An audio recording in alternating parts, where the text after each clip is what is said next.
Όλοι γνωρίζουμε τον Τιτανικό, το βρετανικό πλοίο που βυθίστηκε κατά τη διάρκεια του παρθενικού του ταξιδιού. Γνωρίζουμε όμως όλοι πότε και πώς εντοπίστηκε το ναυάγιό του.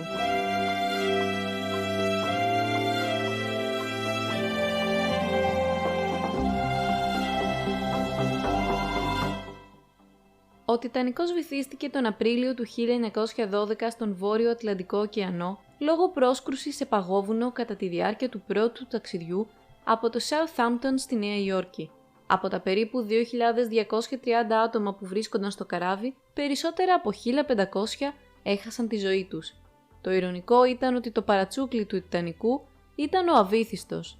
Σχεδόν αμέσως μετά τη βύθισή του, έγιναν προσπάθειες να ανακτηθούν τα συντρίμμια και η σωρή των θυμάτων, αλλά η περιορισμένη τεχνολογία κατάδυσης της εποχής εμπόδισε τις προσπάθειες.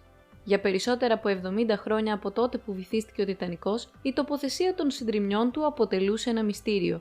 Τελικά τα συντρίμμια βρέθηκαν το 1985 κατά τη διάρκεια μιας εξερεύνησης του ωκεανού από τον πρώην αξιωματικό του ναυτικού και ωκεανογράφο Robert Ballard και τον Γάλλο ωκεανογράφο Jean-Louis Michel. Ωστόσο, βασικός στόχος της εξερεύνησης δεν ήταν η έβρεση του ναυαγίου του Τιτανικού, αλλά η μυστική έβρεση των ναυαγίων δύο πυρηνικών υποβρυχίων, του USS Scorpion και του USS Thresher. Φυσικά κανείς δεν το γνώριζε αυτό μέχρι το 2008, όταν ο Ballard αποκάλυψε την πραγματική φύση της αποστολής στο National Geographic. Το 1982, ο Ballard μίλησε με το ναυτικό των Ηνωμένων Πολιτειών για να ζητήσει χρηματοδότηση για μια καινούρια υποβρύχια τεχνολογία που θα βοηθούσε στην έβρεση του Τιτανικού. Το ναυτικό συμφώνησε να χρηματοδοτήσει το έργο, αλλά μόνο αν αυτή η τεχνολογία χρησιμοποιούνταν πρώτα για να βρεθούν τα βυθισμένα υποβρύχια. Τα δύο υποβρύχια είχαν βυθιστεί τη δεκαετία του 1960. Το πολεμικό ναυτικό συμφώνησε ότι ο Ballard θα μπορούσε να αναζητήσει τον Τιτανικό αν έμενε χρόνος από την αποστολή για την έβρεση των υποβρυχίων.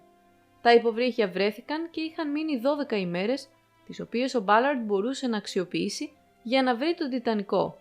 Η στιγμή που όλοι περίμεναν ήρθε την 1η Σεπτεμβρίου του 1985, όταν ο Γάλλος μηχανικός Jean-Louis Michel είδε κάτι περίεργο στην οθόνη που προβάλλονταν ζωντανές εικόνες από τις κάμερες που έλεγχαν την περιοχή. Το ναυάγιο είχε επιτέλους βρεθεί. Βρισκόταν 21,2 χιλιόμετρα από το εσφαλμένο στίγμα που μετέδωσε ο σειρματιστής του Τιτανικού λίγο πριν χαθεί. Το πολεμικό ναυτικό δεν περίμενε ποτέ να βρω τον Τιτανικό και έτσι όταν συνέβη αυτό ήταν πολύ νευρική λόγω της δημοσιότητας, είπε ο Ballard σχετικά με τη μυστική αποστολή για την έβρεση των υποβρυχίων.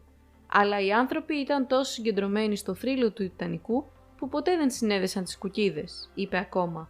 Ο Ballard αποκάλυψε την αλήθεια για την αποστολή που οδήγησε στην έβρεση του Τιτανικού 23 χρόνια αργότερα. Η βύθιση του Τιτανικού ήταν μια τεράστια τραγωδία, ωστόσο εξακολουθεί να κρατά την προσοχή μας και να μας εχμαλωτίζει πάνω από έναν αιώνα αργότερα. Ο Τιτανικός είναι μια υπενθύμηση της ευθραυστότητας της ανθρώπινης ζωής και είναι σίγουρα μια ιστορία που θα συνεχίσουμε να διηγούμαστε στις επόμενες γενιές.